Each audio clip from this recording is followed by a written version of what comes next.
There was a problem, though, and that is that Japan was conquered by MacArthur, who said, look, if we're going to defeat the communists, there's only one idealism, one social structure that can defeat communism, the mafia.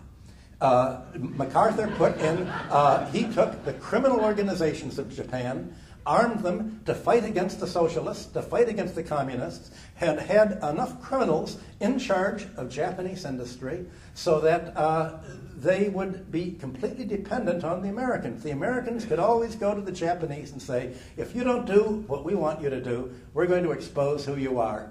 And they had a hold over them. Now, this was first explained to me when I visited Nippon Steel in 1973 with Herman Kahn.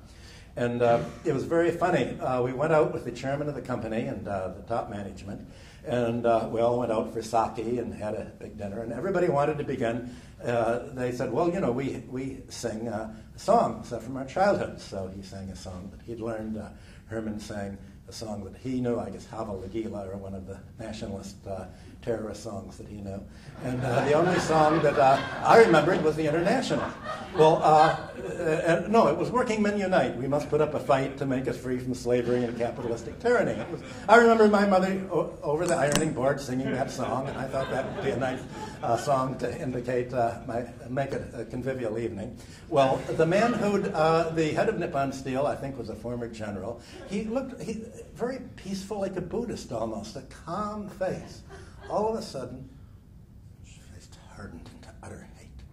And there was another man, the vice president of Nippon Steel, who looked like a really frightening guy, a very spherical head, who just sort of glowered. You know, I thought, is he the bodyguard or what? All of a sudden, his face turned into a sunbeam of peacefulness and happiness. He put his arm around me and said, you know, I'm the number 2 man. My job is for when we break from America, I'm the guy to develop the relations with China. So the good thing about Japan is they always have option number 2. That's what we're trying. That's what we're trying to work on in China today. I go back and forth frequently to China now. We need option number 2, and we have to realize that the alternative to socialism, you had a replay of all of this in the Soviet Union, where the neoliberals pushed forth a criminalized group of privatizers from Russia to the Baltics to Central Asia. They said, okay, we're going to give the top officials ownership of the property. That'll be a vested interest in not only fighting communism, but in financializing the economy. And by financializing their economy, that they meant privatization on credit. And this privatization is what banks have been lending out the money for the last 30 years, really since 1980. From Latin America to Asia to Africa, it's essentially to lend foreign companies the money to buy the public infrastructure from the government at a price where people bid each other, and they bid to pay everything that they can extract from the economy by the infrastructure, by raising the telephone rates, by raising the road rates, by turning the economy into a toll booth, is going to be paid to the banks as interest. And so there's a kind of perverse symbiosis between the privatizers and the banks, enforced by the World Bank and the IMF, and by the rule that companies can deduct their interest charges from their income tax liability.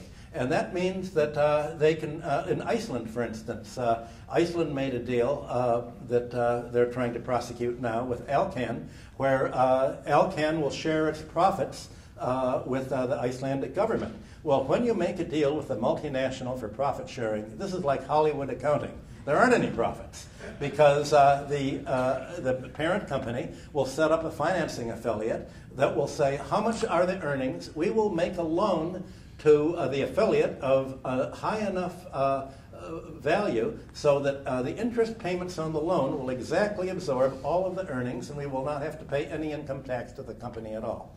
That's why Australia was proposing a 40% a resource rent tax there.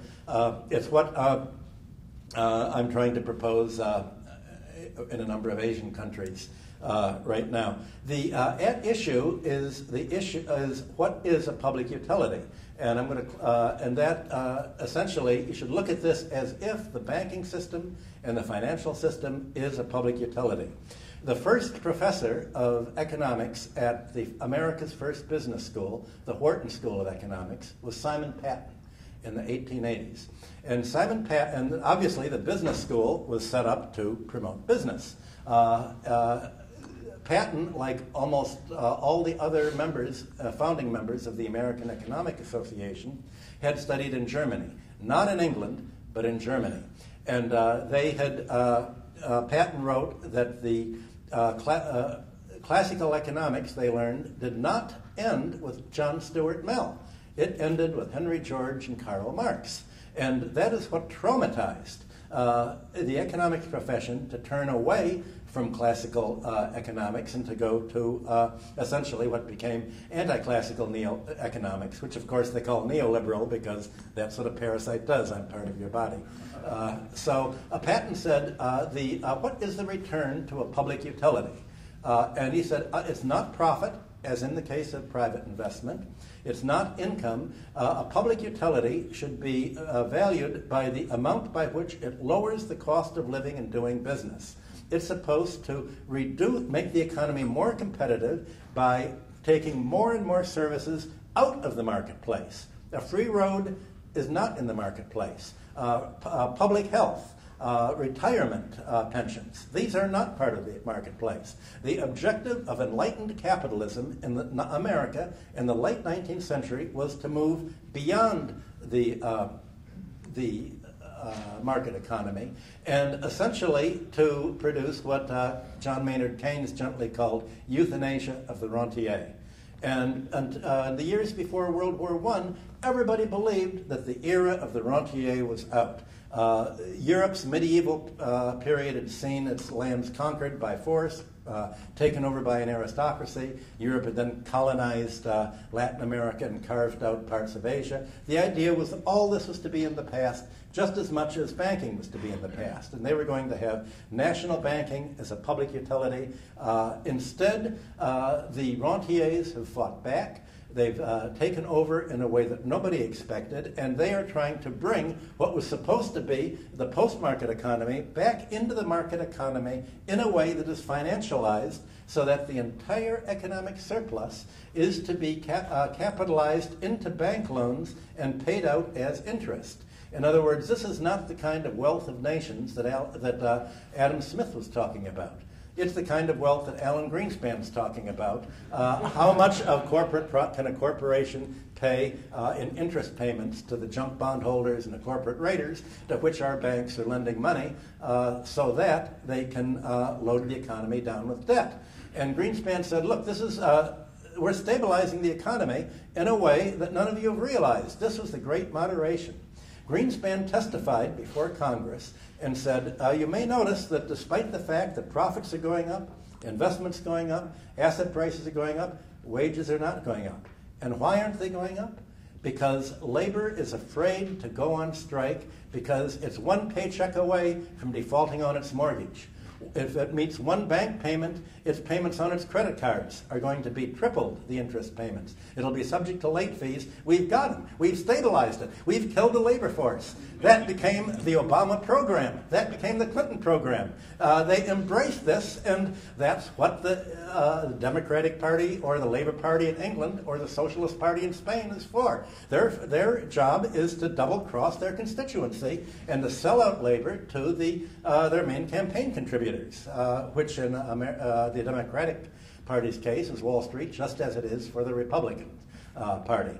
So you have essentially the whole economy transforming the idea of what the wealth of nations is all about, what productive credit is all about, the idea that an economy should be the market under conditions where the entire surplus is pledged for interest. If you're a bank loan officer and you have a company come to you, your objective is to have that company pay all its cash flow in interest by lending the company enough money to go out and buy other companies, lending the company enough money to buy back its own stock, so there are huge loans for stock buybacks, lend the company enough money to just simply pay out in dividends. This was Alckmin's plan to take over McDonald's. He was going to cut McDonald into the property-owning, property-owning sector and the food-like substance-producing company, and basically borrow money, pay out his dividends, and pay himself a huge stock option. This is the very definition of parasitism in nature.